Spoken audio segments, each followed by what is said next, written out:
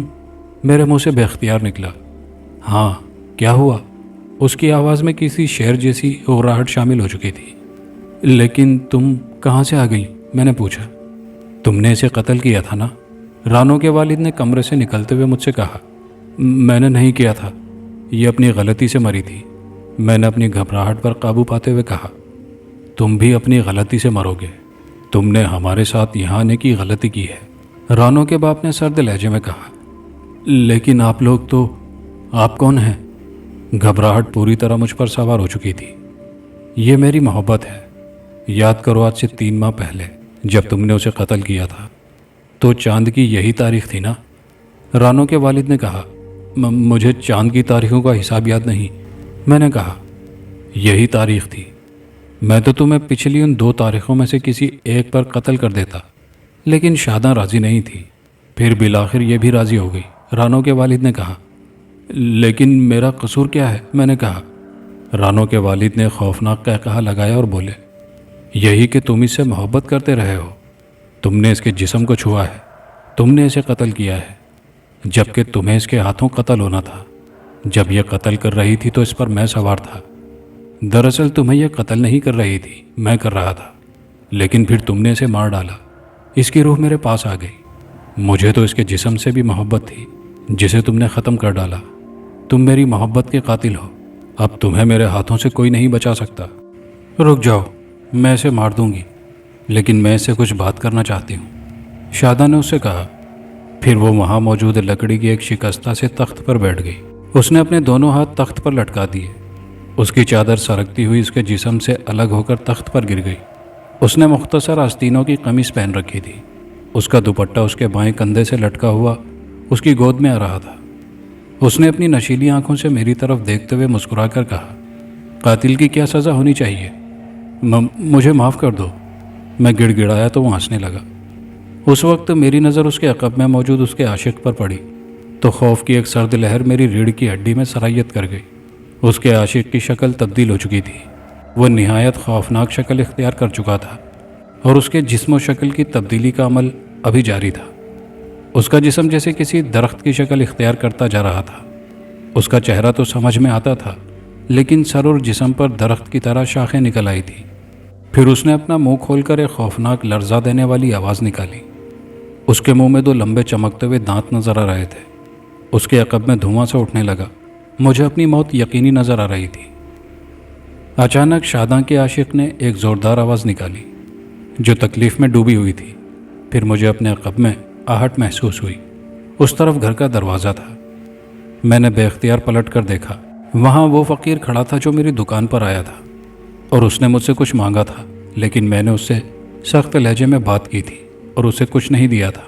وہ معنی خیز انداز میں مسکرا کر مجھے دیکھ رہا تھا۔ تم یہاں؟ میں نے اس سے کہا۔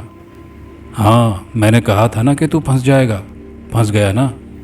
میری مدد کرو بابا، میں تم سے معافی مانگتا ہوں، میں گڑ گڑایا۔ فقیر نے ایک شاہانہ قہقہا لگایا اور وہ بولی، میں تیری کوئی مدد نہیں کر سکتا۔ پھر اس نے سنجیدہ ہوتے ہوئے اپنی سرخ اور بڑی بڑی آنکھوں سے مجھے گھورتے ہوئے سخت لہجے میں کہا، تو نے میری مدد کی تھی؟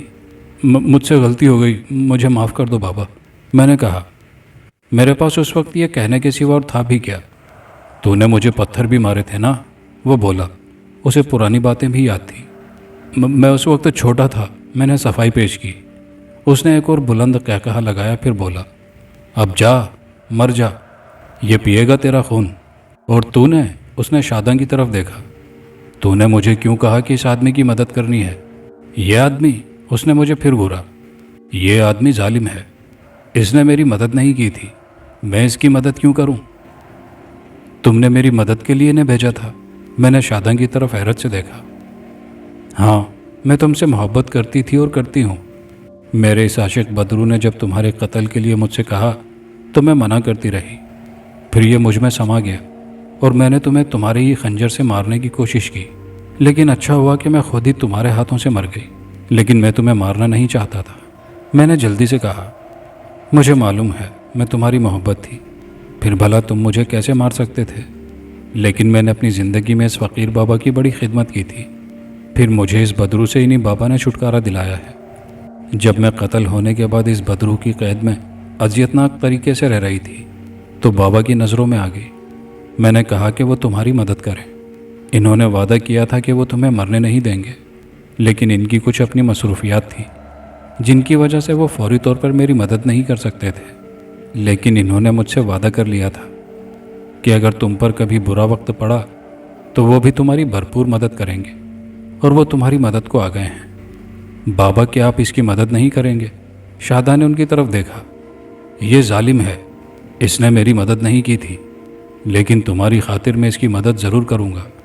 اب ضروری ہو گیا ہے کہ میں پہلے اس منحوس کو قید کروں، اس کے بعد کوئی اور کام کروں، ورنہ یہ تمہارے ساتھی کو مار دے گا۔ بابا نے کہا تو میری جان میں جان آئی۔ پھر وہ بلند آواز میں بدرو سے مخاطب ہوئے۔ خلق خدا کو تنگ کر کے کیا سمجھتا ہے؟ میرے ہاتھوں سے زیادہ دیر بچا رہے گا؟ میں نے تجھ سے کہا تھا، بہت عرصہ پہلے کہا تھا کہ یہ گاؤں چھوڑ کر چلا جا، دنیا کے کسی اور کونے میں چلا جا، لیکن تو نے میری بات نہیں مانی۔ تو نے ایک معصوم لڑکی کو قتل کروا دیا اور اب ایک اور قتل کروانا چاہتا ہے۔ فقیر بابا جلال میں تھے۔ انہوں نے جھک کر زمین سے مٹی اٹھا کر مٹھی میں بھری۔ اس لمحے بدرو نے ایک اذیتناک چیخ ماری۔ فقیر بابا جلال میں بولے، اب کچھ نہیں ہو سکتا، تجھے اس اذیتناک قید میں رہنا ہی پڑے گا۔ پھر انہوں نے اپنی مٹھی پر پھونک ماری اور مٹی بدرو کی طرف اڑا دی۔ جو ہی مٹی بدرو پر پڑی تو وہ اتنی دردناک آواز میں چیخنے لگی کہ میں لرز اٹھا۔ باہر سے بہت زیادہ کتوں کے بھونکنے کی آوازیں آنے لگی تھی۔ زمین جیسے تھر تھرا رہی تھی، یوں محسوس ہو رہا تھا جیسے زلزلہ آ رہا ہو۔ برآمدے میں لٹکی لالٹین زور زور سے ہل رہی تھی۔ تیز ہوا چلنے لگی تھی جو بتدریج تیز تر ہوتی جا رہی تھی، اور پھر ہوا نے آندھی کی صورت اختیار کر لی۔ پتے اور دیگر چیزیں ہوا کے ساتھ اڑ رہی تھی۔ بدرو کی خوفناک چیخیں میرے کانوں سے گھس کر میرے دل کو دہلا رہی تھی۔ پھر زمین کو ایک زبردست جھٹکا لگا۔ میں خود کو سنبھالتے ہوئے گر پڑا۔ اسی وقت لالٹین بجھ گئی، گھپ اندھیرا چھا گیا۔ بدرو کی چیخیں تھم گئی، آندھی رک گئی، کتے خاموش ہو گئے، بالکل سکوت چھا گیا تھا۔ میں کچھ دیر اپنی جگہ پڑا رہا، پھر میں اٹھ کر بیٹھ گیا۔ مکان کا کھلا ہوا دروازہ مجھے نظر آ رہا تھا۔ اب وہاں نہ فقیر بابا تھا، نہ بدرو تھی، اور نہ ہی شاداں کی روح تھی۔ میں مکان سے باہر آ گیا۔ جو کچھ میرے ساتھ بیتا تھا وہ اعصاب شکن تھا۔ میں خود کو لاغر اور ٹوٹا ہوا محسوس کر رہا تھا۔ میں آہستہ آہستہ چلنے لگا۔ کچھ دیر بعد قبرستان سے باہر آ گیا، پھر مختلف راستوں کو عبور کرنے کے بعد اپنے گھر پہنچ گیا۔ دستک دی۔ حسب معمول امی نے دروازہ کھولا۔ وہ روزانہ کی طرح نیند میں تھی، میری طرف توجہ نہیں دی۔ میں نے گھر کا دروازہ بند کیا اور اپنے کمرے میں آنے کے بعد بستر پر ڈھیر ہو گیا۔ بہت دیر جاگتا رہا، سابقہ حالات پر غور کرتا رہا، سگریٹیں پھونکتا رہا، ٹہلتا رہا، اٹھتا رہا، بیٹھتا رہا اور لیٹتا رہا۔ دل کو سکون نہیں مل رہا تھا۔ سمجھ میں نہیں آ رہا تھا کہ کیسا سانحہ گزر گیا۔ کسی سے ذکر کرتا تو خپتی اور پاگل کے الفاظ کا تحفہ مجھے دے دیا جاتا۔ دنیا دیکھتی تھی، ایک بار لوگوں کی نظروں میں کسی کی حیثیت سے آ جاؤ تو وہ حیثیت ساری زندگی ساتھ رہتی ہے، چاہے خود کو جتنا بدل لو۔ وقت گزرتا گیا اور دل کو خود بخود قرار آتا گیا۔ اتنا کچھ گزر جانے کے باوجود حواس قائم تھے۔ اپنی بہادری کا اندازہ ہوا۔ کچھ بے فکری ہو گئی تو نیند کو دعوت دے ڈالی۔ صبح اٹھا تو رات کے واقعے کا کسی سے ذکر نہیں کیا۔ معمول کے مطابق تمام کام کیے اور دکان کی راہ چلایا۔ راستے میں سوچا رانوں والے مکان کا حال معلوم کروں۔ اس کے مالک سے ملا۔ اس نے بتایا کہ گزشتہ 6 ماہ سے مکان خالی پڑا ہے، کوئی کرائے والا ہو تو بتانا۔ میں نے اسے تسلی دی اور اپنی دکان پر آ گیا، صفائی کی اور اپنی سیٹ پر بیٹھ گیا۔ کچھ دیر بعد رات کو میری جان بچانے والا فقیر بابا میری دکان کے سامنے سے گزرا۔ میں سوچ ہی رہا تھا کہ اس سے کیا کہوں۔ اس نے ہاتھ ہلاتے ہوئے کہا، بچ گیا، بچ گیا۔ پھر وہ رکا نہیں، تیزی سے چل پڑا۔ میں بھی اس کے پیچھے لپکا، اسے آوازیں دی، لیکن وہ دفع ہو جا کہتا ہوا تیزی سے دوڑا اور میری پہنچ سے دور چلا گیا۔ میں رک کر اسے دیکھتا رہا۔ وہ ایک گلی میں مڑ گیا تھا اور میں ایک گہرا سانس لینے کے بعد اپنی دکان کی طرف چل پڑا۔ کہانی اپنے اختتام کو پہنچی۔